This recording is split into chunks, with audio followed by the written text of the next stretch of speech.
Bounce, bounce, bounce, bounce, bounce, bounce that ass.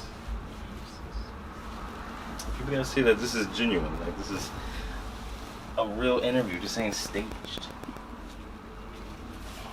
Alright. My name is Joe Joestar. I'm 28. I'm a Sagittarius.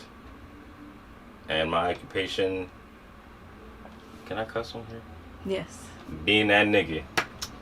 I'm a photographer and also the hero of this story. So recently I've been featured at Thinker Maker Society over on Race Street in Old City, Philadelphia. They had me showcase a series that I recently put together for said showcase this past month. Being Black While Broke, as you can see behind me. It's one of the shots from there. One of the prints. Have I ever curated? I don't think I've ever curated. No, I don't think I can say I've curated. I've just been a host for my showcase. A producer, because I funded it. I guess that's what producers do. But curate, no. Can't say I have yet. Probably soon, one day. Where you can find my work. My website, baronshotsfo.com. My Instagram, also baronshotsfo. The shop, which is Baron Shots Fo shop. There's a lot of Baron Shots Fo. And wherever I'll be featured at again at another showcase. I have none planned for me right now. I'm kind of taking a break because this last one was my first one, and I didn't realize just how hectic and draining they can get. So I'm gonna take a break, work on jot down some new ideas, this, that, and the third, and figure that out. But definitely check out the website. All your answers will be answered in the website. I started back in 2014 with my first phone that I purchased was Galaxy S4, and I was taking pictures of flowers. I was working in the garden center, and I was like, yo, y'all, look at these nice ass flowers. These are really dope. And I'm like, this is actually quite soothing to just take pictures of flowers and whatnot. So I invested in a camera, and I was sneaking my camera into work and taking pictures of that. And then eventually became landscape photography. And then I finally grew the courage to photograph people. And 7 years after that, I'm creating masterpieces and working with all these different types of names and businesses and this, that, and the third. And hopefully I can continue doing more. But yeah, 7 years. And 2020 is when I quit my job to do this full time. So probably about 2 years coming in the beginning of August this year will be officially 2 years since I've not had a job. 9-to-5 job, and I've been living off my career, and it's a struggle every day, but I would live this struggle every day instead of going back to a 9-to-5. What got me more into wanting to photograph people is a shout out to my friend John Ruiz. He's an outstanding, amazing photographer, and watching him, also John Denizio, like local photographers back when I was living in Jersey, and their work was always amazing, and I'm just like, I'm trying to be nice like these guys. And then not so much like big name photographers, it's that like I don't know about all that. Like the people who influenced me are the people that like I was able to see every day and whatnot, because their work was just as amazing, because they're right next to me and doing incredible work. They're not like already established celebrity photographing this, that, and the third. I'm just like, damn, I don't know how I'm going to get to that point. It's just like, I can talk to you right here, right now, and we can like rendezvous this, that, and the third. But yeah, so they, among like other people, inspired me to like go further into photographing, doing photography, and like photographing people and whatnot. How would you describe your type or genre of photography? Very ethereal. as I've learned that word recently, like in the past few months. Um, what my style has always changed in the time frame of me doing photography. Um, it was what originally started like in the beginning, like Suicide Girl photography, like how they work with natural lighting always amazed me, and that inspired me to try to like focus more on natural lighting photography. And then it grew into like want to do like editorial style photography, and and then it grew into just like, yeah, I just want to build sets. I want to create a world, like instead of like photoshopping, because I didn't have the technology to do really good Photoshop. So I'm just like, well, I'm gonna work with what I got and build a world, build the set instead of like photoshopping. Plus my ADHD won't let me sit there and try to learn Photoshop. But like it's touched on different things over time, and now it's a mixture of like Renaissance, Baroque, like real moody, ethereal, dreamy kind of thing, like uh, a callback to one of my favorite films, Legend, with Tim Curry. I think Tim Curry, that's his name, and a baby Tom Cruise. And that whole movie was just like, the energy of it was just so fantasy, like dreamy, soft, and whatnot. And I'm just like, if I can capture that and add it to different things that you don't usually see it in, and like remix it and whatnot, then like that's what I can do. There's two current photographers that inspire me for what I do now, for the style that I do, and that's Moody Darkroom. His photography is really, really more so like the dreamy, soft, light, smoke, and all that, while the Togfather focuses more on like trying to capture that Renaissance painting energy. So I'm just like, well, I can combine the two. It'll be really dope. I'm also a big fan of Future Funk and a big fan of the 70s. So just like throw those in the mix, and then boom, now you got what I'm doing. Perfect. I call it the Baron style. When I first moved into this apartment, I didn't think a damn thing about photography. I'm just like, thank God I finally got a place to live on my own. That like I'll figure out the rest. Like I'll still go shoot outside or something. But then I'm like, well, I have my own space now. I'll just, because first I was using like my living room space to do that, but there's no natural lighting in there. It's a very small apartment.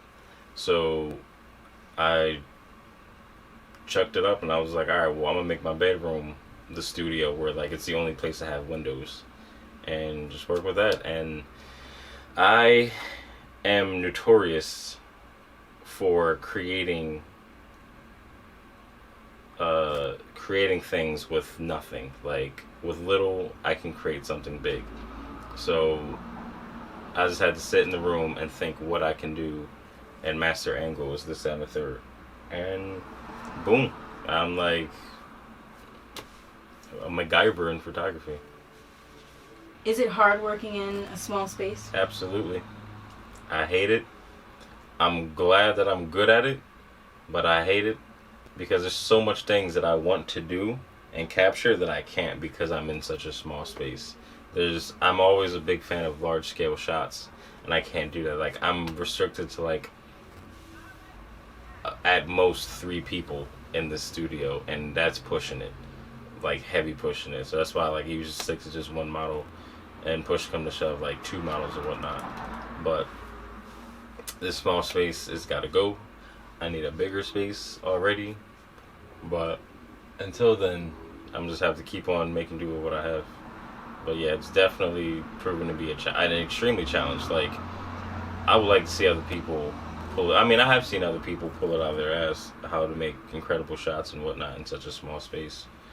But people like that are always pushed to we're pushed to our creative limit to see how much we can do in such a small space. And apparently every time I outdo myself. So one day I'll be in a bigger space and I'll be a lot happier. Mostly all of my problems are financial problems. Being an artist in this world when gas prices is like $20, and just COVID being an issue, all of this in the way has made this career very challenging to pursue without having a backup plan. But I know that once I have my biography made about me and my two-part series Netflix series, possibly a movie and a anime adaptation of my life,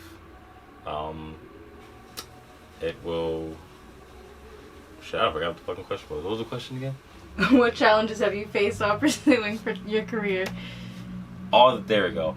All of that will proven that like you will have some meaty, detailed, great storytelling in these biography, anime adaptations, movie, Netflix shit, because I'm going through so much hardship to survive.